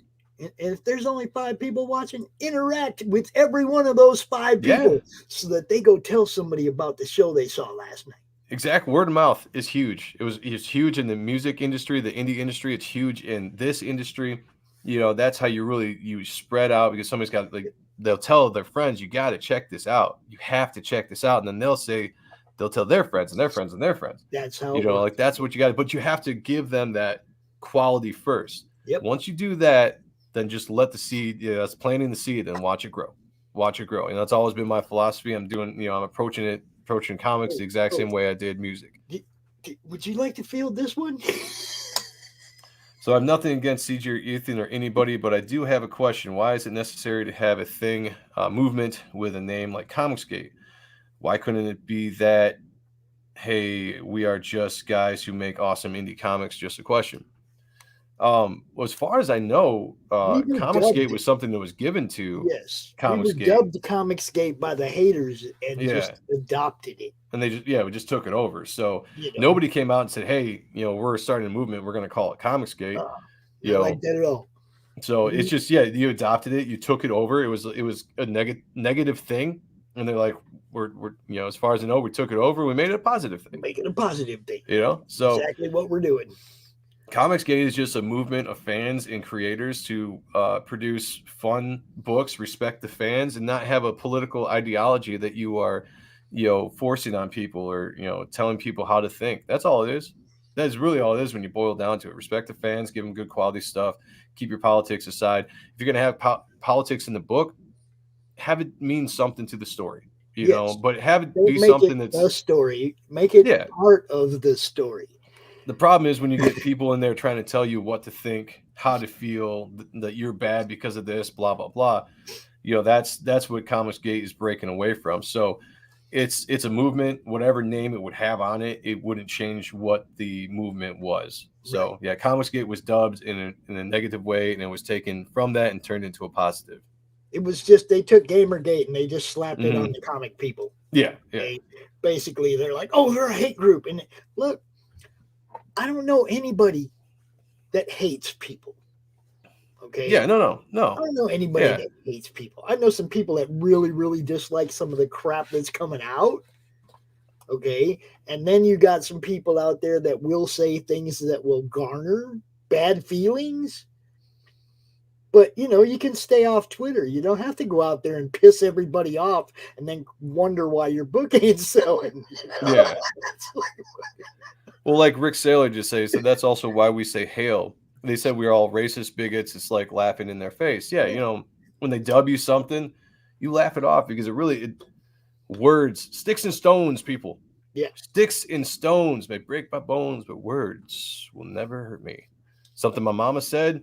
And I think that if the other side took that more serious, you wouldn't have some of the issues that you have because there's so many people that get offended by words Yep. Hi, out Miss there. Rena. What's happening? Hey, what's going on? But yeah, I laugh, man. I laugh. It's so funny when I get trolls or whatever on a post that I'll put or whatever. It makes me giggle that these people will say all these what they think of like these hurtful things or these like, oh man, I got you, I burned you, and it's just like whatever, dude. Like you're not affecting my life one bit. There's gonna be fringe elements of any Yeah, movement, any group, any whatever. There's gonna be fringe elements. Okay. We don't all agree with each other. CG is kind of like a family. You don't necessarily agree with all your cousins. You don't necessarily get along with all your cousins. But if somebody from the other side of the tracks comes at one of y'all stand together. That's pretty much what happens with CG. When you come at one of us and it's not justified, we're probably all going to band together and stand with this person because he didn't do nothing wrong. And in the same aspect, if there's somebody out there that's truly being an asshole, people are going to distance themselves from that person. Exactly. It's just because you might carry the CG banner doesn't mean that you have the support of everybody. If you are a really awful person, people aren't going to like you, and that's pretty no. much anywhere.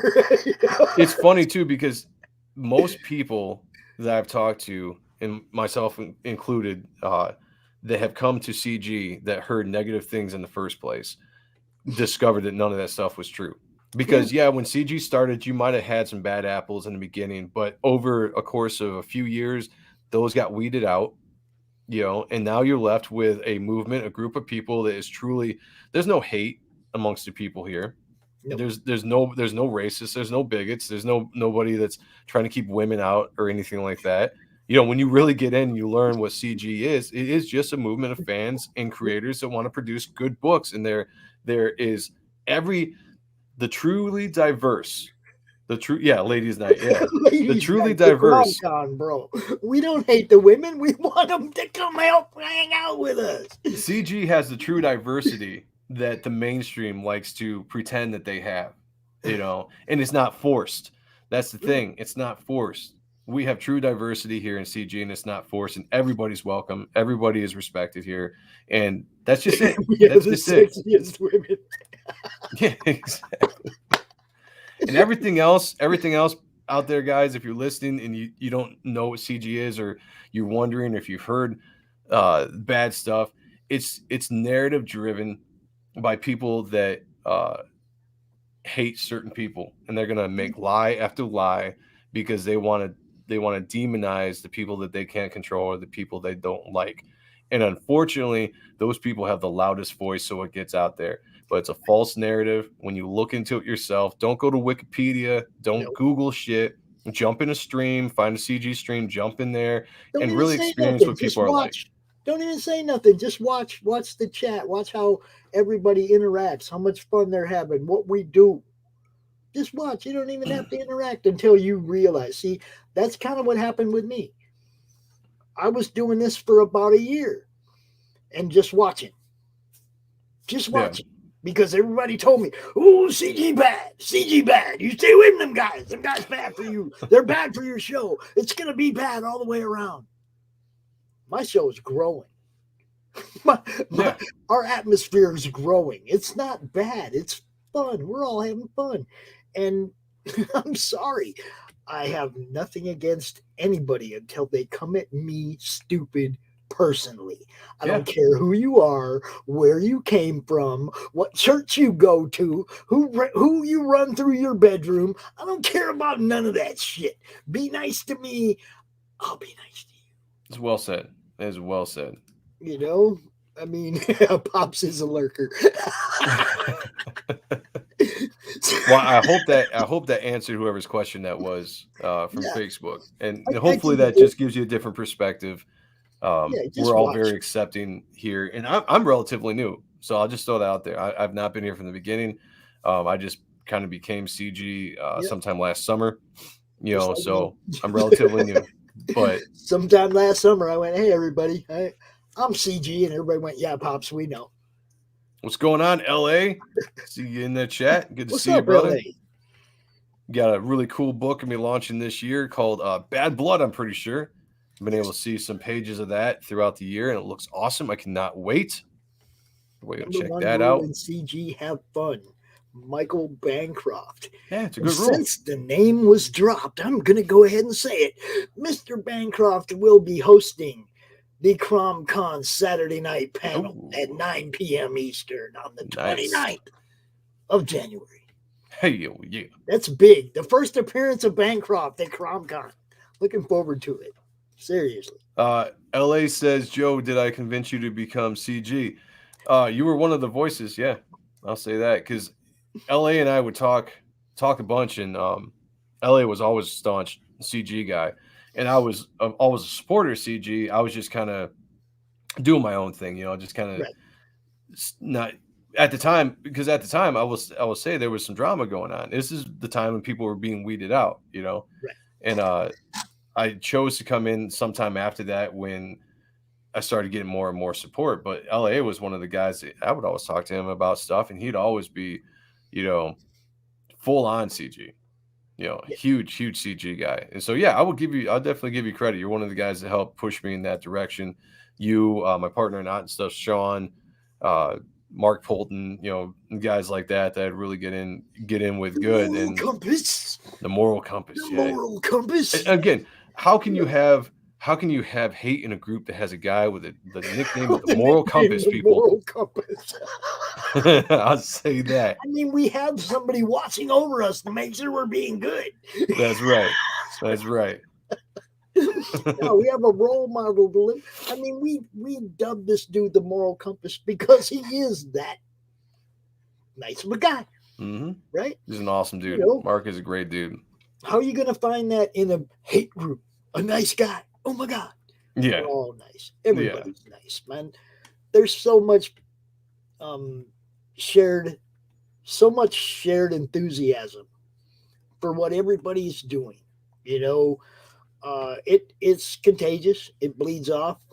More and more cool things happen. Look, you get people like me. Like I didn't know nothing about CG when I started doing this. Nothing about it. All I knew is that I like comics and my friends couldn't set up their tables. Right. That was all I knew, Yeah, I got introduced to all of it, Look, I'm having fun. As long as I'm having fun, CG is where I'm going to be. Yeah. If CG quits being fun, Pop's ass will be somewhere else. True. Because I like fun. So, it's like as long as I'm hanging out here, it's fun. Mm-hmm. What do we got? What is somebody talking about Sean now? Yeah. Sean's cool as fuck. I wish he'd stream more. Yeah, I tell him that all the time. He's a busy guy. He's got a lot of stuff going on in his life, so it just might not be in the cards for him to do the stream much. But he's a cool dude. I know he is extremely touched with the amount of people that supported his ash can when it came out and have shown interest in his campaign. So I know he loves you guys to death. And not unfortunately, but right now you can catch him on Ott and Stuff on Wednesdays and Fridays, and the Best Friend Show, I think, on Thursdays. He's on that. So you can definitely catch him around. And Yep. he streams as much as he can. And it's like you said, some people they don't have the time to build a YouTube following and always be on the social media because they're working. They got a regular job. They come home. They're doing their art or whatever. And that's why I provide a platform. Exactly. You know, that's why I do what I do, so that you guys do have a place to come, show off what you got going on, and yeah, I mean, because I get it. Some of you guys don't have time to YouTube 3-4 hours a day, or whatever. Yeah, that's for sure. Promoting is a very important part of the scheme, a very important part of the scheme, but not everybody understands how to do it or knows how to do it or has the time to do it. That's why people like me are out here, doing these kind of shows, and I'm gonna be here until y'all don't need me no more. So hopefully your need of me will outlive my need of life. So I'll be here forever as long as y'all need me. That's what I'm saying. I'd have a beer with Joe. I'd smoke Sean the fuck out. Yeah, and if this was 3 years ago, I'd be smoking with you. And maybe one day again in the future, and not as long as I have the job I have now. And if it was today, I'd be smoking with you. There you go. I like it. A little something for the fans. Just be like Dale, man. He does it right on screen. He don't give a fuck.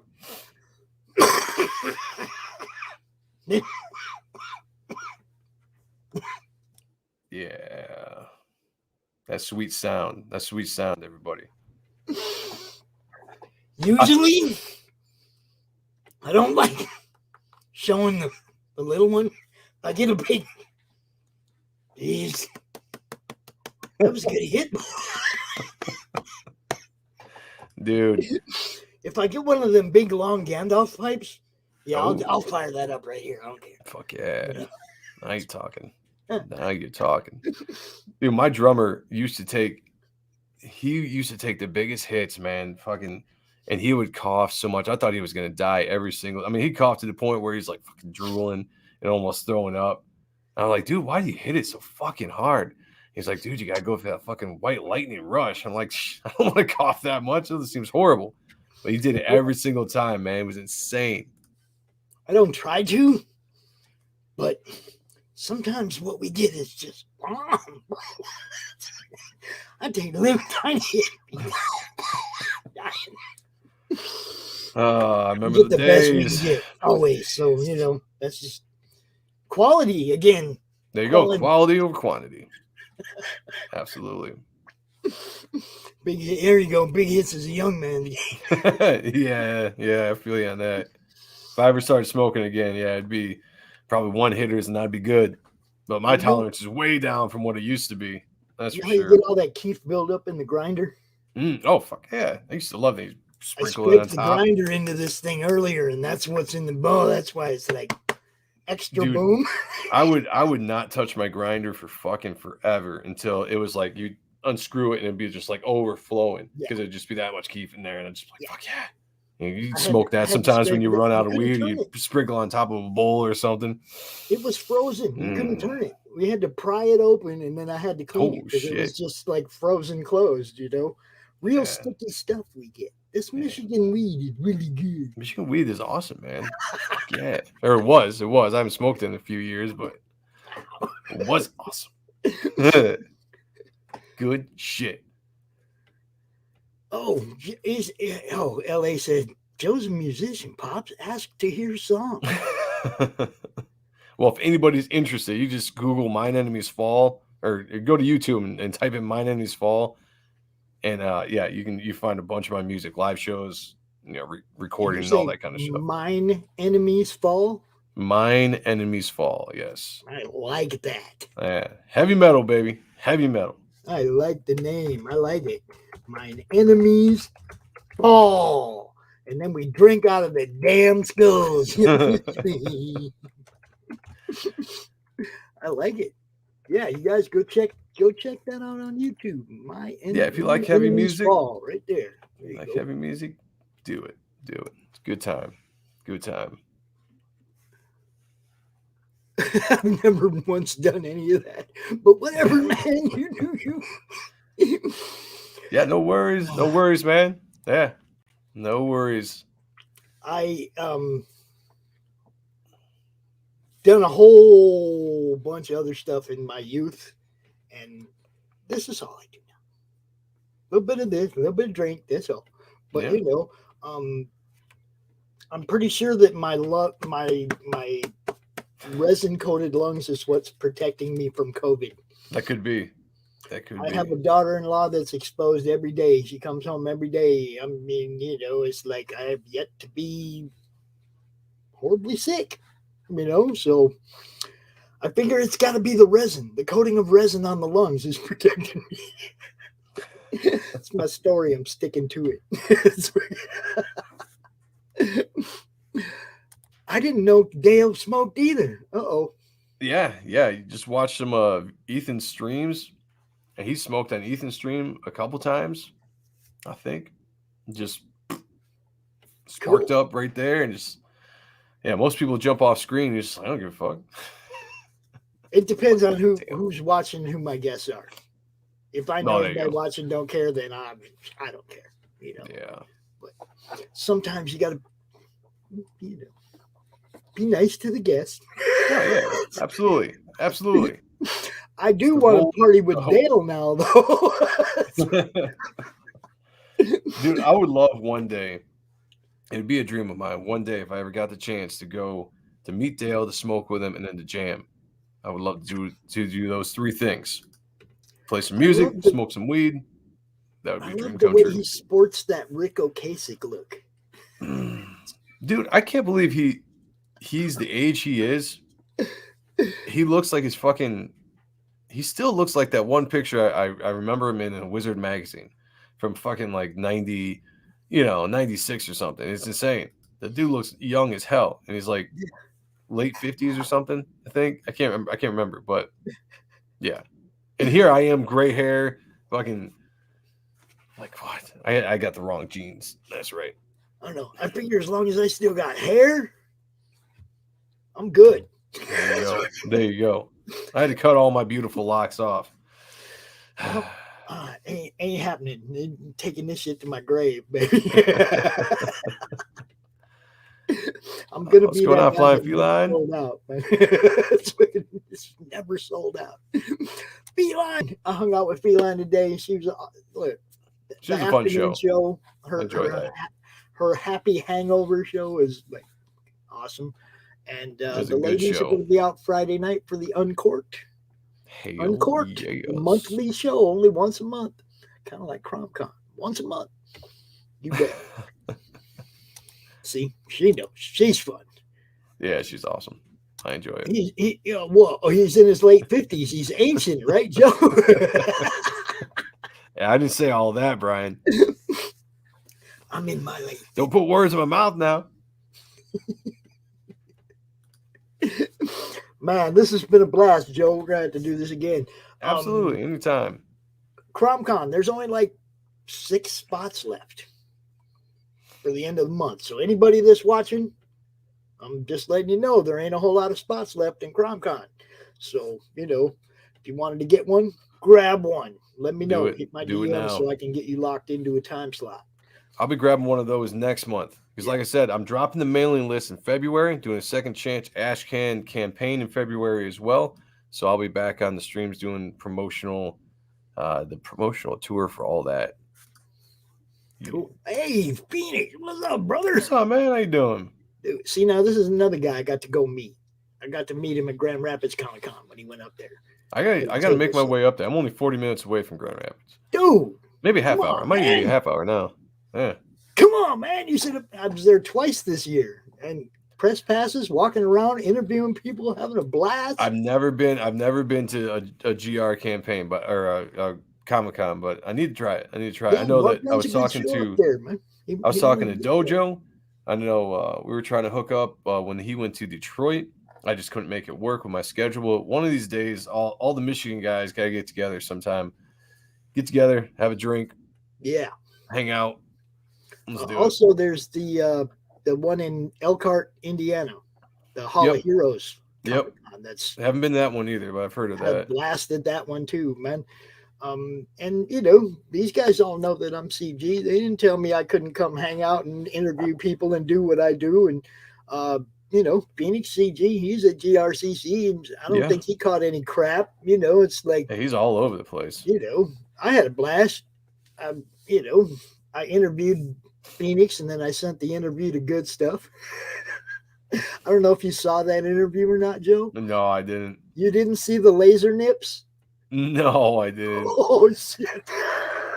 Sounds interesting. No. They took an interview I did with Phoenix, and Good Stuff like put all these lasers shooting out of his nipples and shit while I was interviewing him. It was fucking great. Nice. That's what I mean. We're having fun. That's awesome. What I'm talking about. Come on, everybody. Yeah, that's what it's about. Life's too short for drama, people. Let's have fun. Just have a good time. Come hang Let's get out. naked and have fun, or have fun. Definitely. Joe, this was great, man. We're gonna do this again. Definitely, let's do it. At Joe M. Sonntag 1 on Twitter. Where else? You can find me on YouTube at Joe M. Sonntag. That's my personal channel. I do comic book reviews on there. I do a live show. It's called Appreciating Comic Book Art, where we look at old comics like we were talking about before, the good stuff, and I have guests on like Malin and Frega and a bunch of guys and looking at work. You can catch me on Ott and Stuff on Wednesdays, Ott and Stuff channel on YouTube on Wednesdays and Friday. Tomorrow we're doing a 2021 year in review with the Moral Compass. We got Shelby Robertson. I think B Rose is going to be on. Phil McNulty is going to be on there. And on Friday we have NTM Comics, Noah himself, coming on to do some drawing, talk about his campaign that's doing badass. So check that out. All social media. Just type in Joe Sonntag, type in Joe M. Sonntag. You're going to follow me. But please go to my YouTube channel. I'm trying to get to 1,000 subscribers. I'm like 918 right now. So I'm trying to hit that 1K at some time. Go sub to that. I would really appreciate it. Sub to Ott and Stuff too. And be on the lookout for the Silver Rip and Destroyer Ash Can. This is fulfilling right now. There'll be a second chance in February. It's going to be a silver edition. This gold edition is only printed this time and never printed again. So check it out. Thank you so much for everybody that's back so far. I'm gonna be up in your DMs in 1 week. Hey man, how many left? Yeah, there'll be a small amount left once it's all fulfilled that will be going up for sale. So you'll have to hit me up for right timing. Anybody out there that's interested? Just pick one of them up right now and just write pops all over the cover. Right aside right now. No, man. Thanks so much for coming out, Joe. We'll definitely get you out again. Do you have any give me one of your pearls of wisdom for the audience? Pearls of wisdom. I can give you an example. All right, give me an example. Yeah, I need an example. Let's see. Remember, kids, tearing down what somebody else is building does not make you the hero of the story. Well, I can't have one better than that. That's from the collective sayings of Van Zandt. Okay. I should have wrote a book, man, because actually there is a lady in Arizona who was keeping track of them in a book, but I lost track of her, so I don't know what happened to that book. But yeah, the collective sayings of Van Zandt. I've been doing it for about 30 years. That's one of them. I dig it. Yeah, you guys all have a great night.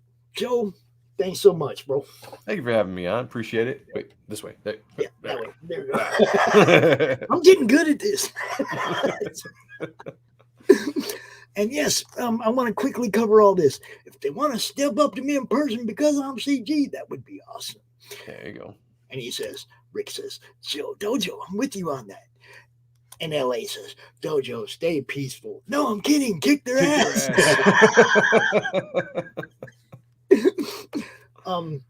My motto for 2022, what was it?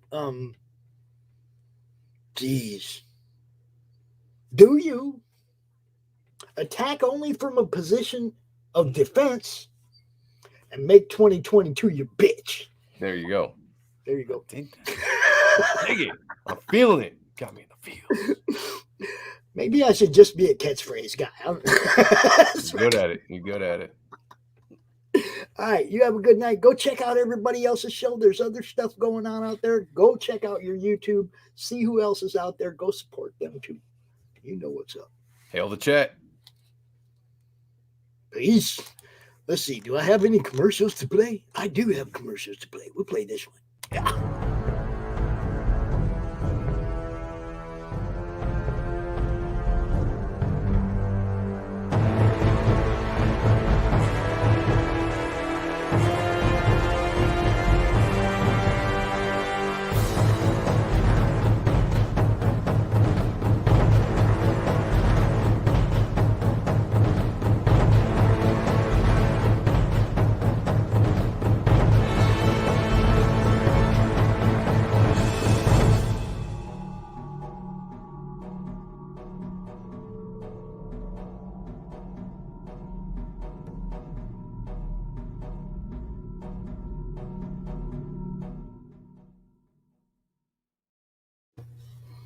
And coming soon,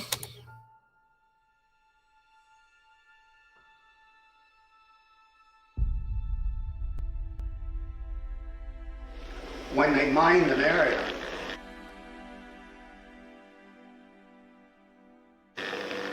they put down yellow tape right across that line.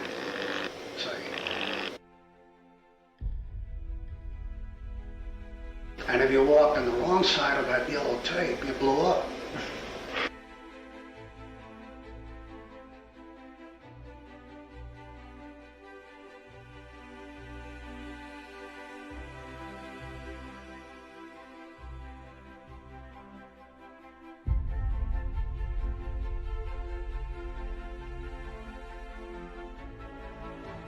Strange Tales 136, I remember it very clearly, and that was my first exposure to Kirby.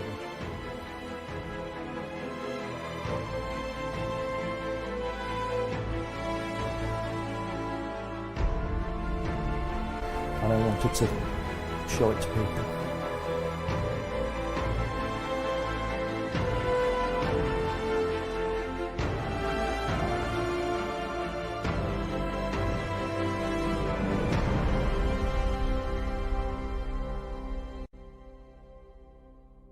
Hey, it's Belle from Liberty Entertainment Distribution. We've got quality indie comics in hand ready to ship to you now. Yes, really. And it gets better. At Liberty, publishers set their own wholesale pricing, and we don't take any fees, so don't wait. Call or visit me today at ledg.us or call 1-800-525-2091.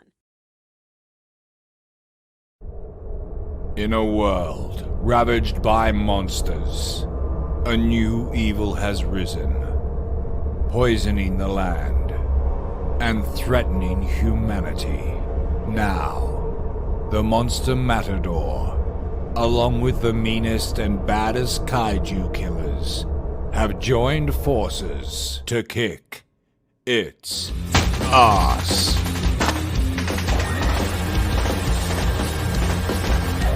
Monster Matador, Afropocalypse.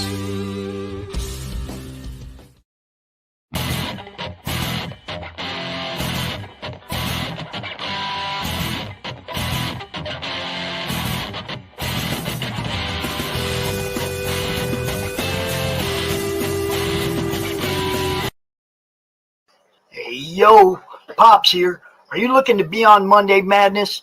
Is Monday no good? You need a special edition? Are you looking to be on the first timer spotlight on for you new guys?